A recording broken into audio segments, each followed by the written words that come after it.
Assalamualaikum warahmatullahi wabarakatuh. Perkenalkan, nama saya Despi Puspita, NIM 19014141519. Baiklah, di sini saya akan menjelaskan materi tentang organ dan fungsi pencernaan. Organ yang pertama adalah mulut.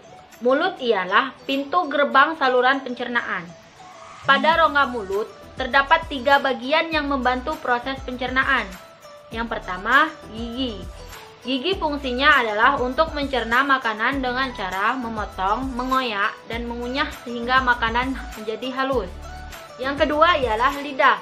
Lidah fungsinya mengatur tata letak makanan yang belum tergiling halus, di samping mendeteksi rasa. Lidah membantu menentukan saat makanan didorong ke dalam paring. Yang ketiga, kelenjar ludah. Fungsinya mengeluarkan ludah yang mengandung enzim dan cairan ludah yang membantu mencernakan secara mekanik dan secara kimiawi. Organ yang kedua adalah paring atau tekak. Tekak merupakan alat mekanik dalam pencernaan yang memegang peranan penting agar makanan dapat masuk ke dalam kerongkongan.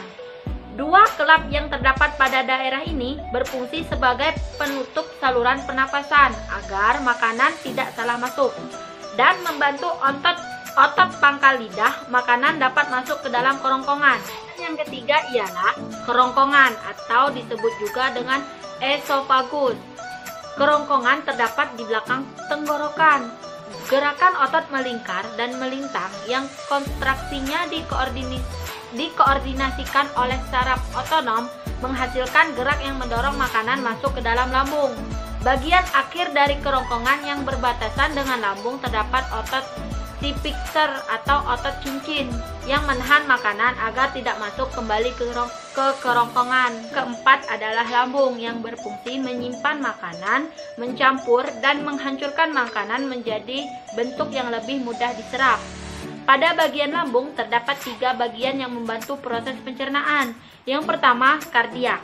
Kardiak berfungsi sebagai tempat pertama masuknya makanan setelah dari kerongkongan. Dan yang kedua adalah pundus. Pundus berfungsi sebagai tempat makanan mulai mengalami proses pencernaan. Dan yang ketiga adalah pilorus. Pilorus fungsinya sebagai autonomi lambung paling akhir yang terhubung langsung dengan usus halus. Organ yang kelima ialah usus halus. Di dalam usus halus terdapat 3 bagian utama, yaitu usus 12 jari atau disebut dengan duodenum, usus kosong atau disebut dengan jejunum, dan ileum bagian akhir. Usus 12 jari berperan dalam proses pencernaan makanan secara kimiawi dengan bantuan getah empedu dan getah pankreas. Selanjutnya, makanan akan melalui usus jejunum untuk membantu proses pencernaan makanan secara kimiawi melalui enzim-enzim yang dihasilkan dinding usus. Bagian akhir usus halus adalah ileum yang bertugas dalam menyelesaikan proses penyerapan nutrisi dan menyerap asam empedu untuk dapat mendaur ulang lagi. Keenam adalah usus besar yang berfungsi membuang air dan garam dari bahan yang tidak tercerna dan membentuk limbah padat yang dapat dikeluarkan. Di dalam usus besar terdapat 3 bagian utama, yaitu cecum, kolon, dan rektum. Cecum berbentuk seperti kantong yang berfungsi menyerap nutrisi yang tidak dapat diserap usus halus. Kolon adalah bagian terpanjang dari usus besar yang berfungsi sebagai tempat cairan dan garam diserap. Dan yang ketiga adalah rektum. Rektum adalah bagian akhir dari usus besar.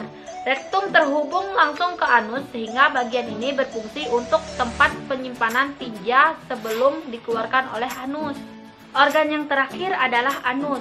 Pintu yang berfungsi pintu terakhir dari sistem pencernaan manusia. Namun selain organ-organ yang saya jelaskan di atas, terdapat organ tambahan yaitu hati dan pankreas. Hati berfungsi menghasilkan cairan empedu yang berfungsi untuk mengemulikasikan lemak sehingga dapat dicerna oleh enzim lipase. Dan pankreas menghasilkan getah pankreas yang berperan dalam proses pencernaan makanan. Itulah yang dapat saya sampaikan. Mohon maaf apabila ada kekurangan. Sekian. Sekian dan terima kasih. Wassalamualaikum warahmatullahi wabarakatuh.